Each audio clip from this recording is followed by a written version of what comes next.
Саламатсыздарбы, узап бара жаткан аптадагы эң олуттуу окуяларды талдап, эфирде Жума Баян аналитикалык программасы. Аны мен Акылай Акналиева алып барам. Алгач бүгүнкү чыгарылыштын кыскача мазмуну. Чиеленишкен чек ара чыры. Эмне үчүн вице-премьер-министр Жеңиш Разаковдун отставкасын талап кылып чыккан Баткендеги жергиликтүү бийликтин өкүлдөрү куугунтукка алынды. Я думаю, сегодня мы должны открыто, в общем, поговорить.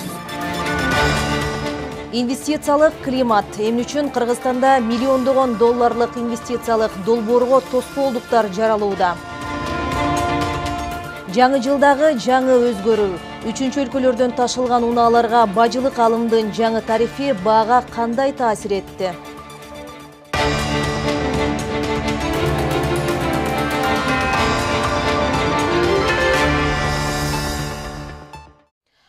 Чиеленишкен чек ара чыры борбордук бийликтен үмүтүн үзгөн элдин үнү.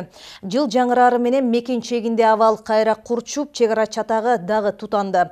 Бул ирет 10 январга караган түнү Кыргыз тарапка Тажикстандан 3 саат бою ок атылып тургандыктан түнкү уйкудагы Көкташ айылынын тургундары үй жайынан качып чыгып, мектепке чогулууга аргасыз болду. Жыйынтыгында буга 4 кыргыз жараны күнөөлүү болуп шектелип, оор беренелер тагылды. Азыр алардын экөөсү убактылуу кармоочу жайда, экөөсү үй камагына чыгарылды.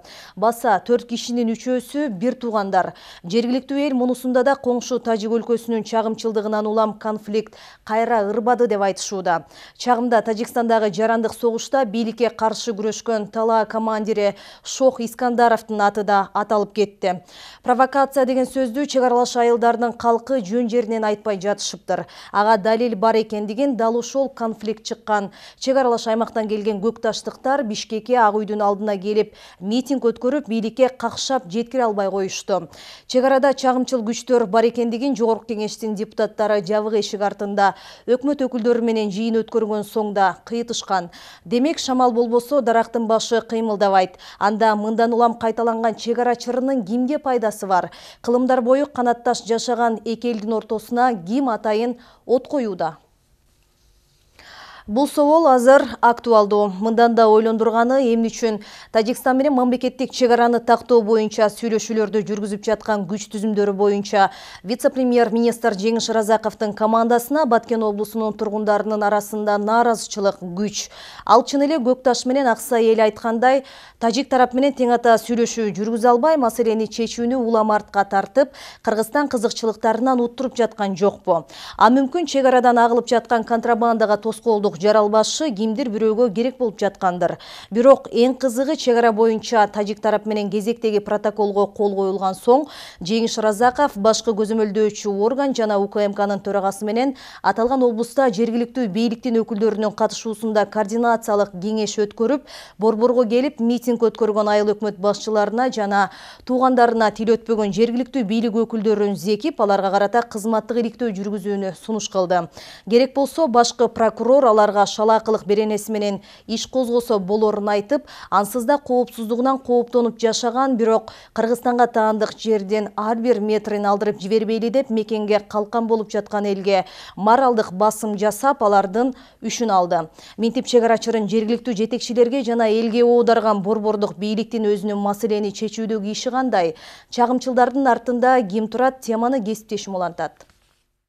Бул жумада Баткен облусунан келген 100гө чукул жаран чек ара маселеси боюнча бир эмес, эки жолу нааразычылык акциясына чыгышты. Алар Баткендеги чек аралаш аймактардын тургундары, ар облустан чогулган активисттер жана чек ара коомдук бирикмесинин өкүлдөрү. Митингге чогулгандардын пикиринде чек аранын такталбай жатышы коңшу өлкөнүн капчыгына гана кошумча упай алып келүүдө. Убакыт өткөн сайын Кыргызстан бул маселеде утулуп жатат дейт алар. Айтымдарында Баткенде чыгып жаткан жаңжалдарда Тажик тараптын эң негизги максаты Кыргыз айылдарында жашаган элди коркутуп, ал жактан көчүрүү. Бая ситуацияны турукташтырып, элге поддержка болуунун ордуна элди ала качып атат. Бул эмне дегендик апарат? Бул психологиялык жактан биздин элди мындай коркок билиштикке түртүп атат. Демек, ошондой ситуацияны кайталай бере турган болсо, эртеңки күнү ал жерде турган элдер көчүп качып кетүүгө да даяр болуп калат.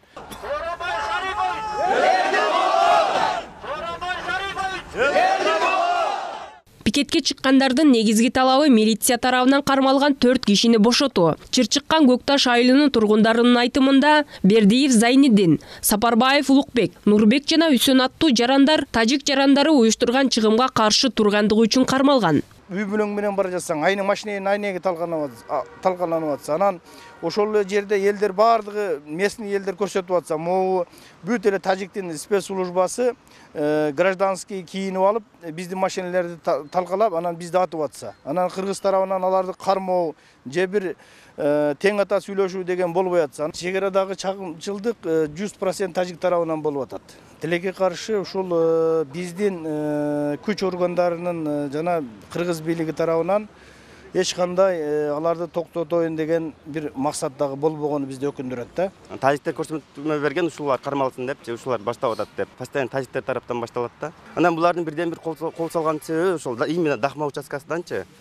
Бул Дахма участкасы азыр биздин жаңы салынып аткан Көкташ Аксай тамдык жолу деп коебуз. Ошол жолго чектешип турат да. Булар эч ким кепилдик бере албайт, эсили 5-10 жылдан кийин ушинтип турса. Ошол Дахма участкасы аркылуу булар ошол Көкташ Аксай тамдык жолуна чыгат да буларчы. Эске салсак 10 январга караган түнү кыргыз-тажик чегарасында чыр чыккан. Аны тажик тарап баштап, алар тараптан кыргыз айылдарына туш келди 3 саат бою ок атылган. Кыргызстандын жарандарынын 2 унаасына жана үйлөрүнө да таш ыргытылган. Бул кырдаалга байланыштуу Түнгата Койташ айылындагы аялдар менен балдар мектепке эвакуацияланган эле. Жыйынтыгында кыргызстандык 4 адам кармалган. Чатактын чыгышына эки өлкө бири-бирин айыптап, эки башка маалымат таратты. Митингге чыккандарга жолугуу үчүн чыккан депутат Табалды Тиллаев чегара чатактары мүдөө максатты шек жараткан кайсы бир уюмдардын аракеттеринен улам кайталанууда деп эсептешет. Анткени менен парламентарий ал кандай бирикме экендигин ачыктаган жок. Негизги комитет ошол эл аралык комитетте маалымат угабыз, өкмөттүн маалыматында. Ошон үчүн бул жерде өзүңүздөр билесиздер, бул жерде чегара маселесинен да башка жагдайлар өтүп кетти. Чегара талашы мейли азыр кече көрүп атабыз, эки акыркы инциденттер бул туура эмес жакка кетип аткан өзүңүздөр көрүп атасыз. Өнөкөт ооруга айланган чегарачырын күч менен чечүүнү максат кылган күчтөр бар деген пикирге адистер да кошулат. Тажик тарап Кыргызстанга таандык жерлерди улам басып алганы аз келгенсип, атайы чагымчылдык уюштурууга да барып жатат деген сөздөрдүн чындыгы бар дешет алар. УКМКнын отставкадагы полковниги Талант Разаковдун пикиринде, талаштуу аймактарды коңшу өлкө менен сылык сыпа эмес, кескин кадамдарга баруу аркылуу гана чечүүгө болот. Мисалы, чегараны толугу менен жаап, бардык байланыштарды токтотуу керек. Бизден кетип атат, нефти кетип атат Тажикстанга, нефтепродуктулар кетип атат, айыл чарба продуктулары кетип атат. Токтотуш керек. Эгер жакынкы тегерек анклав ошол жанагы биздин чегарага жакын жерде аскерий күчтөр топтолуп аткан болсо, ал боюнча чара көрүш керек. Ошондой адекваттуу чара көрүш керек.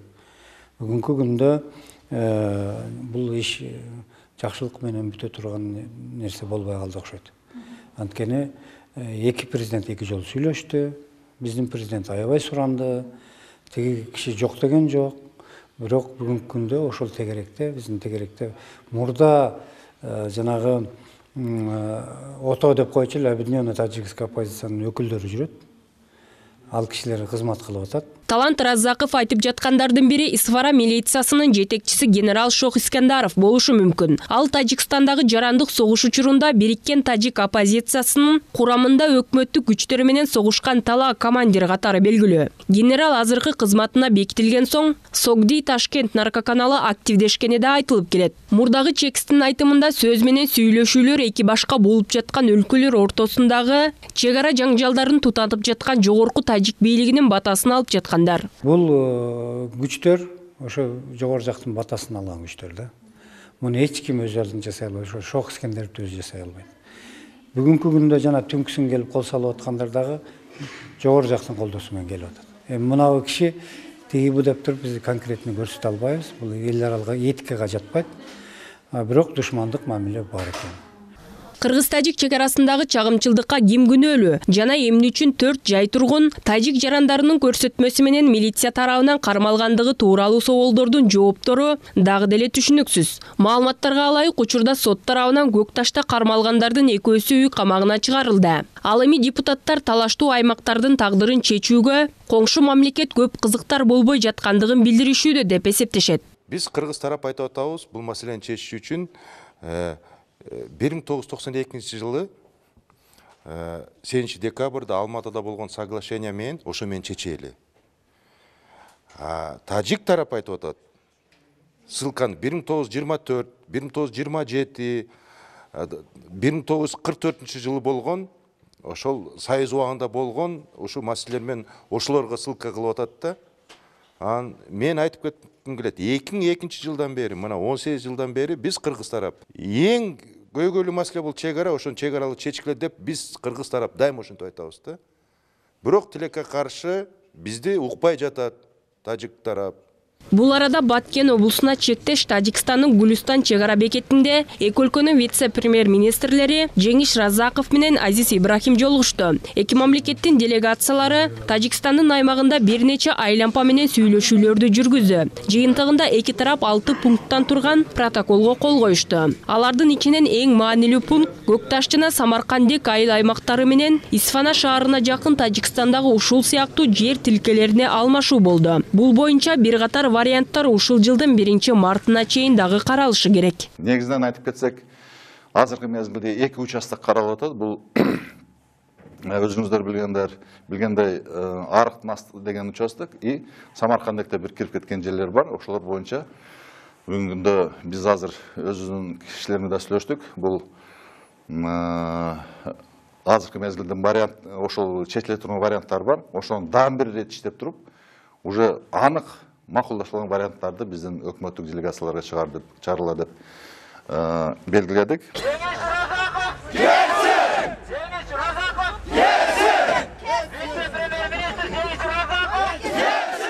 Азырынча борбордук бийлик тажик тарап менен өздөрүнүн талаптары боюнча сүйлөшүүлөрдү жүргүзүп жаткан чагы. Ал ортодо нааразы болгон митингчилер вице-премьер-министр Жеңиш Разаковдун жана Баткен облусунун губернаторунун отставкасын талап кылып чыгышты. Алардын пикиринде өкмөт мүчөлөрүнүн бири да чек аралаш аймактарда жашаган элдин көйгөйү кандай экендигин билбейт. Разаковдун командасы дагы чек ара маселесинде компетенттүү эмес. Ушул себептүү да алар Тажикстан менен тең ата сүйлөшө албай, алсыздыгын көргөзүп жатат. Ел уже чочуп калганда, мындай айтканда, эртең менен турса, эртең менен уруш болбосо экен деп, ашып кетсе бир айда 2-3 жолу уруш болот. Муну жашаган адам билет да, бул жердечи. Бул жерге келип көп эле мисалы үчүн телевидениянын артында пиар кылыш баарын эле колунан келет. Барып жашап, ошол жерде таанышса, жакшы билет эле деген ойдомун. Өзүм токтолдук болом. Бирок Баткен бул менин да чек арам. Ошон үчүн бул чек ара маселеси боюнча мен кайдыгер карап отура албайм. Мындай реалдуу адамдарга баргыла деген талап биринчи. Делимитация, демаркация комиссиянын жумушун ачыктагыла деген талап. Мен өзүм да Баткенге жөн эле куру сөз боло бербесин деп, бул жакта туруп эле кыйкыра бербейин деп, өткөн жылдын декабрь айында барып келгем. Ачык эле ошо элдер айтып атышты, ошо бул жака келишсин депчи. Келишсин, келе албайт деп, кире албайт бул айылга деп. Анткени кызыкчылыктарды Кыргызстан кызыкчылыктарын алдырып берген, уттуруп берген деген нерселер болуп атат да, саткынчылык кылган деген сөздөргө чейин барып атышат. Арадан көп өтпөй эле 16 январда Баткенде өткөн жабык эшик артындагы чек ара маселеси боюнча координациялык кеңешмеде Бишкектен барган бийлик өкүлдөрү чек арага байланыштуу акыркы окуялардын чыгуусунда жергиликтүү кызматкерлердин жоопкерчилигин кароо маселесин көтөрдү. Башкы прокурор Өткүрбек Жамшитов Кыргыз-Тажик чек арасы боюнча жергиликтүү бийликтин ишин сындап, аларды жетиштүү иштей албай жатасыңар деп шалакылык беренеси менен иш козгосо болорун эскертти. Ал эми вице-премьер-министр Жеңиш Разаков жергиликтүү жетекчилерди элди дүрбөлөңгө салат, митингге чыгат деп күнөөлөдү. Тазагүл Эмилбекова, Чынара Нурсеитова, Алтынбек Саакиев, Жума Баян. Келечекте 15 миңге жакын жумушчу орун түзө турган Нарын облусунун Ат Башы районундагы индустриялык соода логистикалык борбордун курулушу үстүбүздөгү жылдын апрель айында кызуу башталганы турат. Бул тууралуу апта ичинде Ат Башы Кыргыз-Кытай эркин соода аймагы жоопкерчилиги чектелген коомунун жетекчиси Эмилбек Абдыкадыров билдирди. Эсиңиздерде болсо, өткөн жылдын 11 декабрында өкмөт башчы өзү барып, комплекстин пайдубалын түптүү аземине катышкан. Курулуштун алгачкы фазасына жергиликтүү миңдей тургун тартылып, анын биринчи этабында 5000 чарчы метрге административдик имарат куруу көздөлүүдө. Долбоорду Кытай жана жергиликтүү инвесторлор ишке ашырууда баса белгилей кетүүчү жагдай атамекендик ишкердин ушундай ири долбоорго инвестиция салып жатканы чанда көрүнүш. Эгер аталган логистикалык борбор салынып бүтсө, аймакта өндүрүштүн чоң шаарчасы пайда болору күтүлүүдө. Анткени менен акыркы күндөрү эл арасында индустриялык соода логистикалык борбор жайгаша турган 200 гектар жер сатылып кетти деген каңшаар кептер тарады. Жергиликтүүлөр эгер аталган борбор курулса, бизде кытайлар каптап кетет деп кооптонуп жатышыптыр. Бирок мындай сөздөр чындыкка дал келбейт деп өкмөт өкүлдөрү муну суу кечпеген ушак деп аташты. Жада калса бул жерде чагымчыл күчтөр иштеп жатышы мүмкүн деп шек санашууда. Негизи Кыргызстанда инвесторлорго карата мамиле өзгөргөнү байкалууда. Тилекке каршы тескери жагына эмне үчүн иштейин деп жеңин түрө киришкен ишкерлерге биздин өлкөдө тоскоолдуктар көп жаралат. Нарында курулат деп жаткан логистикалык борбордун максаты эмне? Кененирээк кийинки материалда. Өлкөдөгү экономикалык абалды мүнөздөгөн цифралар кыргызстандыктардын купулуна толо өрбөйт. Ички дүң өнүм өскөн жок, а инвестициянын келүүсү солгундап кеткен. Негизи өкмөт тикелей инвестиция көлөмүнүн кескин төмөндөшүн дүйнөдөгү жалпы экономикалык тенденция менен байланыштырат. Анткени менен Кыргызстанда инвесторлорду чоочутуп жаткан ички да шарттар толтура. Мисалы, инвестор Кыргызстанга келгенде ал сөзсүз түрдө өлкөдөгү инвестициялык климатка көңүл бурат. Биринчи кезекте укуктук ченемдик актыларды айтса болот. Андан тышкары маанилүү делген эки чоң аспект да бар. Бул экологияга байланыштуу маселе жана жергиликтүү элдин инвесторлорго болгон мамилеси. Белгилүү болгондой, Кыргызстанга ири инвесторлор негизинен тоо-кен тармагын иштетүү үчүн келишет. Бирок кен чыккан аймактарда алар менен жергиликтүү элдин ортосунда чыр-чатактар байма-бай катталуусу кадимки көрүнүшкө айланган. Буга чейин Кадамжайда Элшамбе-Сай кенин, Тогуз Торо районунун тургундары Махмал алтын кенин, Алабукада Иштанбердидеги алтын кенин иштетүүгө каршы чыгышкан. Жер үй алтын кенинин тегерегинде да чуу далай жаралды. Айтор, мындай чатактар тоо-кен тармагын иштетүүгө кызыктар инвесторлордун үшүн бир топ эле алгандай болгон. Элдин дагы бир эле учурда мамлекеттин дагы ошол эле учурда инвестордун дагы укугун коргой турган аракет кылып, жаминиреп чогуу жүргөн жетекчилер дагы жок эмес. Бул ошол аймактардагы жетекчилерден көп учурда көз каранды. Адамдардын элдин бардыгы жаман деп эч ким айта албайт. Ошол элди бузган бир уч гана бир өзүнүн жеке кызыкчылыгын, өзүнүн чөнтөгүн гана ойлогон бир саясий топтор бар да, ошондой топтор жалпы элди көп учурда жаманатты кылып туура эмес жака багыттап коюп аткан жагдайлар бизде өтө көп кездешет. Эл арасында түшүндүрүү иштери болбогондуктан өндүрүштүн башка тармагына келген инвесторлорго деле жергиликтүү элдин каршылыгы жаралат. Мисалы, Нарын облусунун Ат башы районунун тургундары чек арага жакын жерге Ат башы соода логистикалык борбор курулса, тай жерди тартып алат деп кабаттыр болууда. Себеби эл арасында хап түшө турган 200 гектар жер сатылып кетиптир деген сөз тараган. 13 январда жергиликтүү эл жыйын өткөрүп, долбоордун чоо жайын билүү үчүн элдик комиссия түзгөн. Бирок өкмөт калк арасында тараган сөздү суу кечпеген ушак катары сыпаттады. Эч кимге сатылбайт ал жер. Бул жер Кыргызстандын жери. Кыргызстандын ичиндеги биз өзүбүз кандай ишти жүргүзсөк, Кыргызстандын гана кызыкчылыгы үчүн гана иштей турган соода комплекси болуп эсептелет. Ат башыга соода логистикалык борбору салынаары 10 жылдай убакыттан бери айтылып келген. Мындан улам идеяны ишке ашыруу үчүн өкмөт инвестор издеп, эл аралык өнөктөштөрү менен сүйлөшүүлөрдү жүргүзгөн. Ал эми Актала айыл кеңешинин чечими менен 2016 жылы 200 гектар жер логистикалык борборду салууга бөлүнгөн. 2017 жылы ал жерди трансформация кылуу боюнча өкмөттүн токтому чыккан. Андан кийин жер Нарын эркин экономикалык аймагына бөлүнгөн. Андан соң ал Ат башы Кыргыз-Кытай эркин соода аймагы компаниясына 49 жылга ижарага берилген. Инвесторлордун ортосунда түзүлгөн ошол Ат башы эркин соода аймагы деген түзүлүп, ошол СЭСден Нарын эркин экономикалык аймагынан арендага алган да. Жерди арендага алып, ошол аренданын негизинде булардын максаты ушул концепцияда белгиленген индустриалдык соода логистикалык борборун куруу. Белгилей кетсек, мамлекетке караштуу жерди ижарага берүү боюнча өкмөттүн атайын токтомунда ижарага алган тарап үчүнчү жакка бере албайт деп көрсөтүлгөн. Ал эми соода логистикалык борборду салуу үчүн мамлекеттер арасында эмес, жеке инвесторлор менен келишим түзүлгөн. Бүгүнкү күндө инвесторлор жердин ижара акысы үчүн 43 миллион сом бергени маалым болду. Белгилей кетсек, Кыргызстандын тарыхында алгачкы жолу курулат деген Нарын облусундагы масштабтуу Ат башы индустриялык соода логистикалык борбордун долбоорун кыргызстандык ишкер Эмилбек Абдыкадыров менен кытайлык жеке ишкер Лю Ин ишке ашырууда. Ал Шанхай кызматташтык уюмунун алкагында бекитилген макулдашууга ылайык жүзөгө ашып жатканы белгилүү. Кыргыз жана Кытай инвестору түзгөн коом буга чейин айтылгандай ат башы Кыргыз-Кытай эркин соода аймагы деп аталат. Алар долбоорго 280 миллион доллар сарпташат. Бул комплекс ири кампалар, жүк ташууга байланыштуу терминал, өндүрүш ишканалары сыяктуу көп функционалдуу соода саттыкка байланыштуу кызматтарды камтыйт. Бул логистикалык борбор 3 баягы мындай айтканда тармакка бөлүнөт. Бул индустриалдык тармак, ичинде ушу өндүрүш жаатында иштеген компаниялар болот. Экинчи жагы соодага байланыштуу, үчүнчү жагы логистикалык маселелерге байланыштуу. Так баса айта кетиш керек, 200 гектардын бүгүнкү күндө бул ушул Кыргыз-Кытай ишканасына болгону 176 гектары гана берилди. Калганы 24 гектары бул өзүнчө инвестициялык проект болуп келет, мамлекеттик жеке өнөктөштүктүн негизинде. Ошол жакка бажы логистикалык борбору курулат. Индустриялык логистикалык борбордун техникалык экономикалык негиздемеси иштелип чыгып, ал жыйынтыкталганы калды. Ата айтып тургандай эле бул комплекстин аймагына жогорку технологиялык оңго чукул завод фабрикаларды салуу пландалууда. Демек, Тоолуу Нарын аймагында өндүрүштүн чоң шаарчасы пайда болот. Хаптын курулушунун биринчи фазасы апрель айында башталат. Жумушка жергиликтүү 1000дей тургун тартылмакчы. Ал этап менен 8 жылда аяктап, жыйынтыгында жалпы жонунан 15 000 жумушчу орун түзүлөт. Соодага басым кылган жокпуз. Биз өндүрүшкө басым кылып атабыз. Менин терең ишенимде бул тарыхта кала турган Кыргыз элинин жалаң эле ат башы нарын эмес.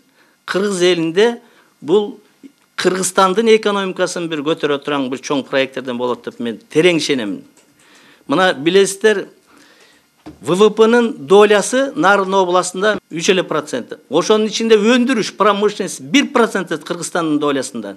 Бул эмне дегенди билдирет? Бул биздин Нарын обласы негизинен мал чарба менен гана заниматься эткен регион. Эгер биз ошол жерде ушундай чоң-чоң высокотехнологичный завод, фабрикаларды курсак, биздин азыр ТО боюнча 10-дон 14 000 киши иштейт деп биз ошого пландап атабыз. Бир чоң компания менен сүйлөштүк. Мына сотовый телефондун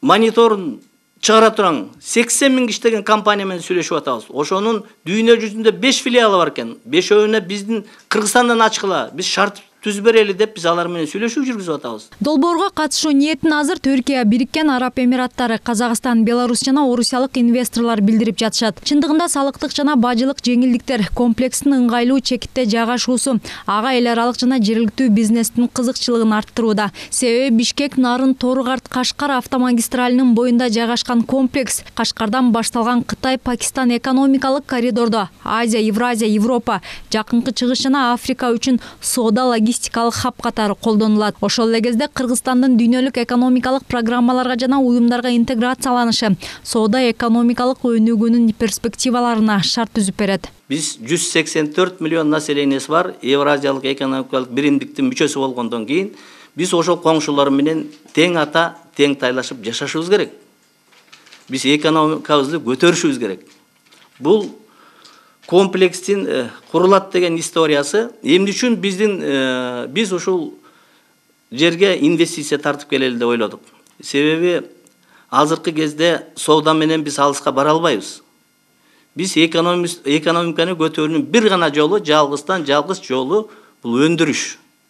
А өндүрүштү бутуна тургузуш бул инвестиция. Өкмөт дагы бул логистикалык борбор облустун өнүгүүсү үчүн абдан зарыл экенин айтып, негизи жок маалыматтарга ишенбөөгө чакырууда. Ошондой эле комплекс Нарын аймагы эле эмес, республикалык бюджеттин дагы потенциалдуу киреше булагы болуп кала тургандыгына ишеним артууда. Чынара Нурсейитова, Жонбек Турсонов, Жума Баян.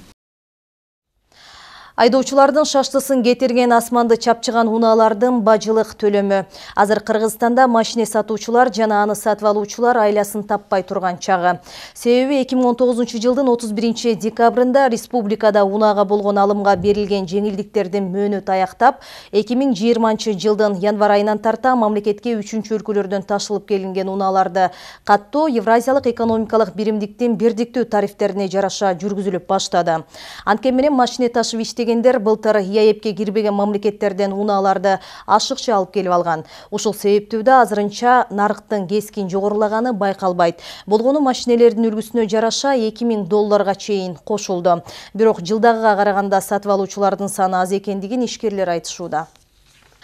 Ошентсе да 3-чү өлкөлөрдөн ташылган темир тулпарлардын бажы алымы мурдагыдан 10-11 эсе өскөн учурдагы жаңы баалар калктын чөнтөгүнө туура келбей, унаа катардагы капчыгы жука жарандар үчүн кол жеткис байлыкка айланаарын эксперттер айтып келишет.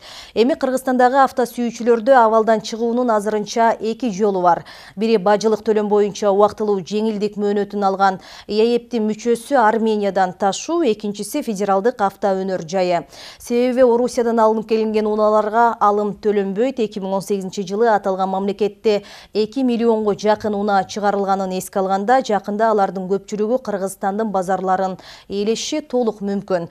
Бажы алымы боюнча иштей баштаган жаңы тариф тууралуу Дүйшөн Шаршенбеков сөз кылат. Өткөн жылдын аягында бажы төлөмүнүн көтөрүлүшүнө байланыштуу өлкөдөгү унаа базарларындагы бажы көзөмөл жайларында кезек күткөндөрдүн саны көп катталды. Себеби бажы алымынын эски тартип менен төлөп калууну көздөп, ошол эле учурда унаалардын баасы кымбаттарына көздөрү жеткендиктен сырттан ашыкча алып келип алышкан. Жагдайды алдын алуу үчүн бажы кызматы кошумча тейлөө борборлорун уюштуруп, иштөө тартибин узарткан. Бүгүнкү күндө Сокулук районундагы ири унаа базарынын каттоочу жайында кезек күткөндөр дээрлик жокко эсе. Борбордо 31 декабрга чейин бажы төлөмүн төлөп үлгүрүп калгандар машиналарын каттоодон өткөрүп, жаңы номерлерди алышууда. Бажы алымынын кымбатташы Гүлжигит мырзанын дагы шаштысын кетирген. Темир тулпарды былтыр өзүнө алган. Быйыл жубайына сатып берүүнү кыялданган экен. Бирок ашыкча чыгымга учурап калаарын сезип, өткөн жылдын ноябрь айынын башында Түштүк Кореяга буйртма берген. Декабрдын аяк ченинде келип, эски жобо менен бажы төлөмүн төлөгөнгө үлгүрүп калыптыр. Эми каттоодон өткөрүп, жаңы номер алганы турат. Ооба, аны билип биз ноябрда заказ кылганбыз. Санта-Фе Кореядан машинаны заказ кылдык. Анан декабрдын где-то 15-индерде машина келди. Анан ошого 31 декабрга чейин растаможканы бажыны бүтүрдүк. Эми азыр өзү регистрацияны өзүм атыма кылып атам. Растаможка эски эле тарифти менен болду. Где-то бир 56 миң сом болду да.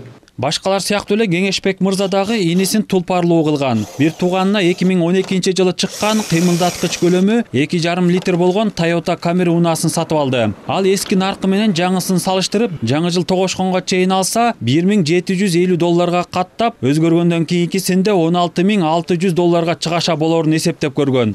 Эски растаможкасынын баасы болсо 1,750 болуптур. Бул машинанын баасы. Анын оформленияга где-то бир 26 миң сомдой акча сарптадык да. Ошондо жалпы санын айтканда машинанын баасы эски баа менен 26 миңди кошулганда оформление ошондо бир $13 миң тереги болот да. А жаңы машина алып келем деп азыр сатып алса, бияка Кыргызстанга келиши менен бир $25 миң тереги болот экен да. Азыр машина базарындагы ишкерлер былтыр алып койгон унааларды четинен чыгарып сатышууда. 4 дөңгөлөктүү каражаттарга болгон баа өткөн жылдын аягында көтөрүлгөнү байкалган. Алып сатарлардын билдиришинче, автомобилдердин үлгүсүнө жараша $2,000 чейин жогорулаган. Мурдагыдай алармандардын жоон тобу байкалбайт. Эң эскисин карап көрсөңөр 10-11 эсе көбөйдү да, мурункусу менен салыштырганда. Бирок эгерде карап көрсөңөр ошол ээптин алкагында жана чыгып аткан унааларга аякта деген өзүнчө башка дагы немелер бар да, өзүн жеңилдетилген ошондой жанакы ээптин алкагында болгон бажы төлөмдөргө ылайык Россиянын унааларын алса болот. Ошо Казакстанда чыгып турган машиналарда унааларды алса болот да. Мамлекеттик каттоо кызматынын маалыматы боюнча былтыр өлкөдө 80 миңге чукул автоунаа каттоодон өткөн. Анын 31 миңдеги Евразиялык экономикалык биримдигинен кирген. 2018 жылга салыштыра турган болсок, 3-чү өлкөлөрдөн унаа каражаттары 25 миңге көп ташылып келиптир. Тагыраагы мурдагы жылы Кыргызстандын аймагына сырттан 55 миңдей унаа кирген болсо, анын 28 миңдеги биримдикке мүчө мамлекеттерден келген. Ал эми акыркы 19 күндө тыштан бир дагы автоунаа кире элек. 2018 жылдын жыйынтыгы менен 55 миң кирип атса, 2019 жылдын жыйынтыгы менен 79 миң, 80 миңге жакын автоунаа кирип атат да. Ошонун айырмасы бир 30 миң транспорт ошо 2019 жылы көбүрөөк кирип атат. Үчүнчү өлкөлөрдөн ташылып келген унааларга бажы төлөмүнүн көтөрүлүшү ЕАЭПтин талабына ылайык ишке ашты. Биримдиктин шарты боюнча мүчө мамлекеттердин аймагында бирдиктүү бажы саясатын жүргүзүү менен ички базарды коргоо максатталган. Мындан улам айланыс түптөлүп жатканда 2020 жылдын 1-январына чейин эски тартип менен иш жүргүзүү боюнча Кыргызстанга жеңилдик берилген. Бирок жеңилдик учурунда Кыргыз өкмөтү унаа ташып келүүчүлөр менен биргеликте эски тартипти жаңысына ылайыкташтырышы керек болчу. ЕЭПтин алкагында мисалы ошол Россияда көбүнчө чыгат унаалар, анан эми анча-мынча бир Казакстанда чыгат, Белоруссияда дагы. Анан ошол өзүнүн баягы базарын ичине коргоюн деп ошондой ар кандай эрежелер чыгаткан да. Албетте жаңырган жылдан кийинки кыргызстандыктарга ЕАЭПтин жаңы талаптары анча жага бербеди. Айрым айдоочулар эски жылда кирген унаалардын эмне себептен наркынын көтөрүлүп кеткенине түшүнө албай турушат. Учурдан пайдаланып алып сатарлар пайда табууну көздөп жатканын жашырышпайт. Үчүнчү өлкөлөрдөн унаалар келбей калары бышык болгон соң, Орусиянын чирген жол тандабастары өлкөнү каптаары белгилүү. Албетте кантип кыйынчылык алып келбейт. Мисалы, жөнөкөй эле мисалы карапайым айдан биз мисалы ИИС, ФИТ, жөнөкөй машиналарды деле баасы внедорожниктин баасы болуп калбады. 3 машинанын баасына 1 машина алып атабыз да азыр мындай айтканда. Таmoy союзда биздин өлкө диктовать эте албайт го дейм. Биздикилер алар диктовать эткен деле аткаргандан башка эчтеке кылбай атабыз деп ойлойм. Биз диктовать эткен жокпуз. Ошого баш ийип эле атабыз Tamoy союзга кирген үчүн аргасыз биздин өлкө аргасыз эле болуп атат. Белгилей кетсек, буга чейин Кыргыз өкмөтү Евразиялык экономикалык биримдиктин комиссиясына жеңилдикти узартуу боюнча кайрылган. Бирок өтүнүч канааттандырылган жок. Сунуштун четке кагылышы ектеги Кыргызстандын министрлеринин катачылыгы. Себеби интеграциянын жобосу иштелип чыгып жатканда өлкө кызыкчылыгын коргогон эмес. Дүйшөн Шаршембеков, Калыбек Абдумамутов, Жума Баян. Сиздер Жума Баян апталык аналитикалык программасынын кезектеги чыгарылышына күбө болдуңуздар. Өлкөбүздө жалаң гана жакшы жаңылыктар болсун деген ниет менен бүгүнкү берүүбүздү жыйынтыктайбыз. Саламатта туруңуздар.